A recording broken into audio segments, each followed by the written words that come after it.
All footage in this video is taken from the prologue of 13 Sentinels Aegis Rim on PlayStation 4. Come back in time with me, back to December 2020. I know, not the most fun time, but I promise it'll be safe. We're just gonna go back for a few seconds to the beginning of my Game of the Year video where I said this. I had such a blast playing 13 Sentinels Aegis Rim. I spent 4 evenings tearing through this game and literally screaming at certain reveals. If you're looking for a stellar game that people are not talking about much, 13 Sentinels is it. Treat it like a TV show that you'd binge over a weekend. It's probably better than 9 out of 10 of them anyway. 13 Sentinels Aegis Rim was number 5 on my Game of the Year list in 2020, and I was not unique in adoring this game. The way some people talk about this game though, you'd think it was some kind of poor-selling, underappreciated indie title with a tiny cult following that thought it deserved more than it got. And yeah, more people should play this game. But it did well. While the game didn't sell super well in its 2019 Japanese launch, it still launched at number 5 in the country, and by January of 2020 it had sold about 60,000 copies. But after a global release and strong recommendations by word of mouth, the game reached sales of 300,000 copies by the next January, and in November 2021, the game had sold 500,000 copies, far exceeding what developer Vanillaware had planned for. Now these are not huge numbers in the industry as a whole, but they were enough to convince Atlus and Vanillaware to bring 13 Sentinels to the Nintendo Switch, over 2 full years after its original release. The game was originally a PS4 exclusive, and I played it on the PS5, but I really think that this game was meant for something like the Switch, and I think it'll do really well on that platform. 13 Sentinels is a successful title from a small developer. It's published by Sega in Asia and Europe and their subsidiary Atlus in the States, and it's seen incredible growth since release just to how absolutely buck wild this story is. But the gap between what makes a game work as a business and what it takes to get a game into the mainstream consciousness is pretty wide. And frankly, it's different for every combination of game and studio and publisher. But if there's anything that this game does deserve that it might not have, that's your attention. Because if you'll give it that attention, 13 Sentinels will make damn sure it was worth it.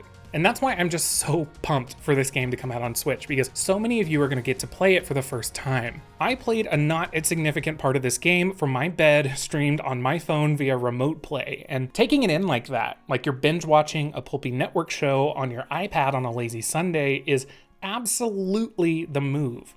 Sure, dock your Switch if you want, take in those missile rains on the big screen if that's the vibe, but the best parts of this game, at least the part that I love most, play almost like a visual novel. Except here you get to walk around and choose what your character thinks about, and occasionally use that exact same mechanic to shoot a gun. So what is 13 Sentinels then? At the simplest, it's a beautiful visual novel, a simple real-time strategy game, and an extremely detailed codex. That's how the game divides itself up anyways, into 3 different game modes: Remembrance, Destruction, and Analysis. But I think more important than the structure of the game is the story that runs through all 3 of its modes. You might be tempted to think that only the visual novel portion of the game would be story-focused, but one of this game's successes is how its narrative is uniquely woven into each mode. And that story? Just how good is it? Remember when Lost was on? Remember when we hadn't given up yet on J.J. Abrams' mystery box storytelling method, or even really noticed its flaws? Remember this? Guys, where are we?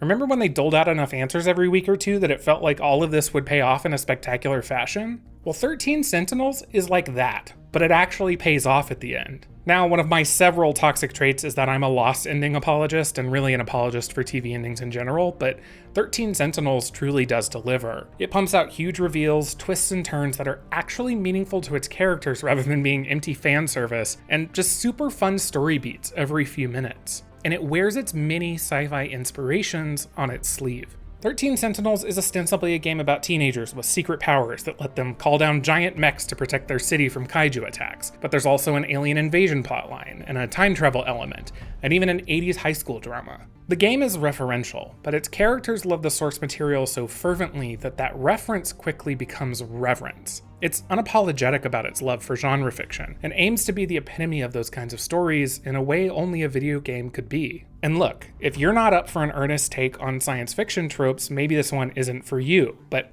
I think that there's something incredible, not under all of that, but inherently within it.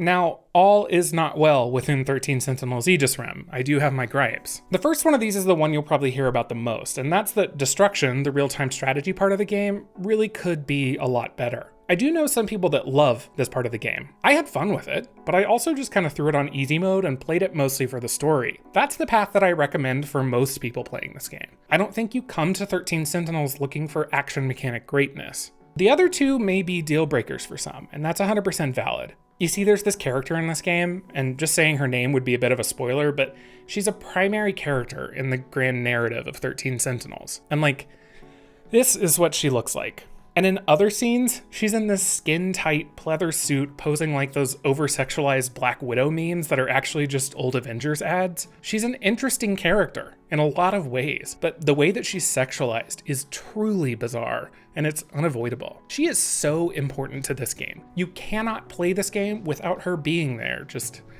being animated like that. And the last one, I can't spoil too much of. I'm not even gonna show you the pairing that I'm speaking of on screen, but the way that this game treats queer characters is mixed.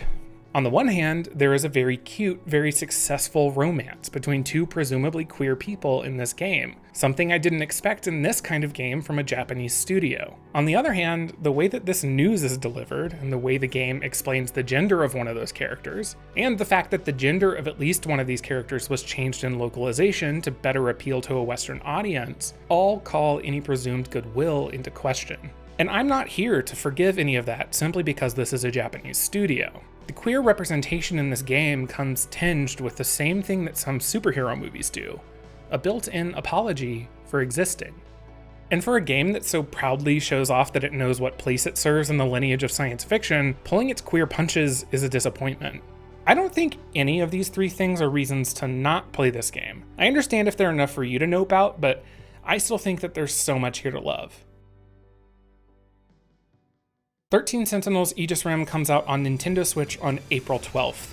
It's $60, and while I try not to think of games this way, it's worth the money. If you want it for cheap and you have a PS4 or PS5, you can get it for $30 pretty much every day because it's always on sale. Wherever you play it though, however much you spend, I simply beg that you play it.